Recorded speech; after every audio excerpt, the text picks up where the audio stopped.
মিরপুর সোনালী অতীত এবং আজকে যে আমাদের ভোলা জেলার যে সোনালী অতীতের যে ফুটবল হবে প্রতি মাসেই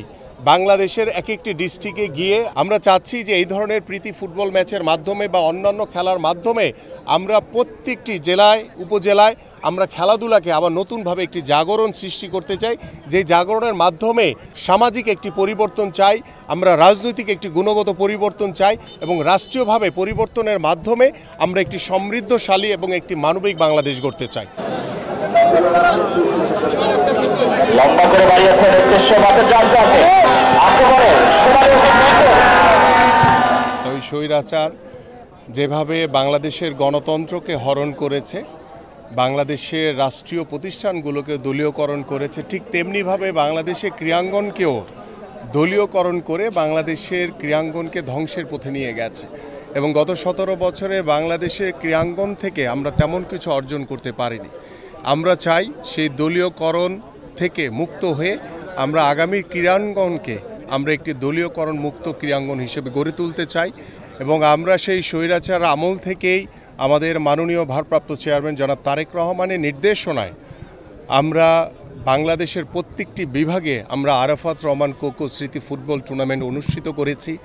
আমরা 5 তারিখের পরবর্তীত সময়ে আমরা জিয়া ক্রিকেট টুর্নামেন্ট সারা বাংলাদেশের প্রত্যেকটি বিভাগে আমরা অনুষ্ঠিত করেছি এবং ফাইনাল রাউন্ড আমাদের ঢাকা মিরপুর শেরেবাংলা জাতীয় স্টেডিয়ামে অনুষ্ঠিত হয়েছে এবং আমাদের ঢাকা মহানগর উত্তর বিএনপি কর্তৃক আয়োজিত আমরা জিয়া আন্তঃথানা ফুটবল টুর্নামেন্ট আমাদের ফাইনালের অপেক্ষায় রয়েছে। ঠিক এইভাবে আপনারা দেখেছেন গতকালকেও আমরা জিয়া সুইমিং কার্নিভাল করেছি এবং যেটি আমাদের যে জিয়া উদ্যান এবং সেই জিয়া উদ্যানের লেকে একটি নব এবং নতুন চিন্তা ভাবনা নিয়ে আমরা সেখানে বাংলাদেশের বরেণ্য সাঁতারুরা সেখানে সাঁতার কেটেছে। আমরা ঠিক এইভাবে সারা বাংলাদেশের প্রত্যেকটি প্রত্যন্ত অঞ্চলে খেলাধুলার মাধ্যমে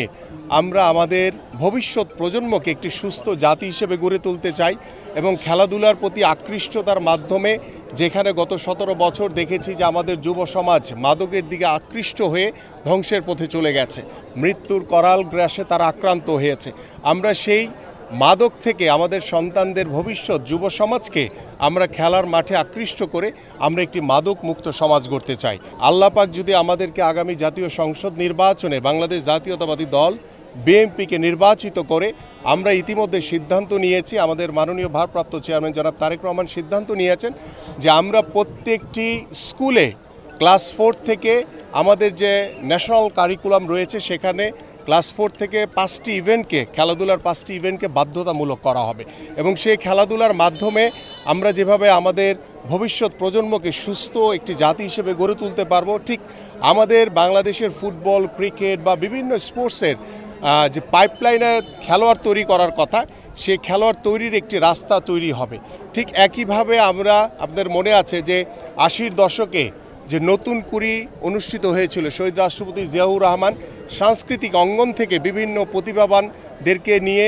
যাতে সাংস্কৃতিক অঙ্গনে তারা যাতে একটি ভালো একটি অবস্থান তৈরি করতে পারে, ঠিক সেই আদলে আমাদের মাননীয় ভারপ্রাপ্ত চেয়ারম্যান জনাব তারেক রহমান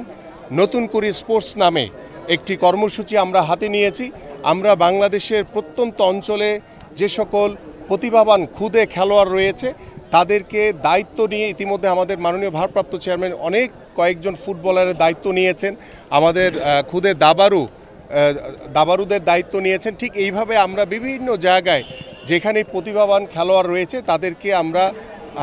সংগ্রহ করে তাদেরকে ভবিষ্যতে আমরা যাতে সরকারিভাবে রাষ্ট্রীয়ভাবে তাদের পড়াশোনা এবং খেলাধুলার সকল দায়িত্ব সরকার গঠন করবে, আমরা এই কর্মপরিকল্পনার মাধ্যমে বাংলাদেশের রাজনীতির একটি গুণগত পরিবর্তন করতে চাই, যে পরিবর্তনের মাধ্যমে আমাদের যে তরুণ সমাজ, আমাদের যে যুব সমাজ রয়েছে, আমাদের তরুণদের যে চিন্তাভাবনা রয়েছে, আমরা সেই গতানুগতিক রাজনীতি থেকে বের হয়ে এসে আমরা এই খেলাধুলার মাধ্যমে আমরা একটি সামাজিক পরিবর্তন আনতে চাই আমাদের বাংলাদেশে। আমরা রাষ্ট্রীয়ভাবে একটি সামাজিক পরিবর্তন এনে আমরা বাংলাদেশের রাজনীতির একটি গুণগত পরিবর্তন আনতে চাই।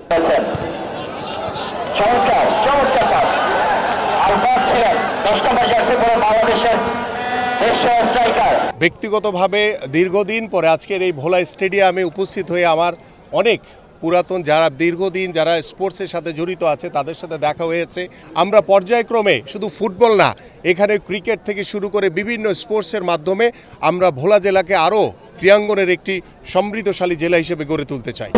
সরকার এবং আমিনুল ভাই নিশ্চয়ই আমাদের যেমন আওয়াজ জোরাতে আলমগীর আশা ব্যক্ত করেছেন। আপনি যদি আশা আমিন যিনি সভাপতি দলের সভাপতি এবং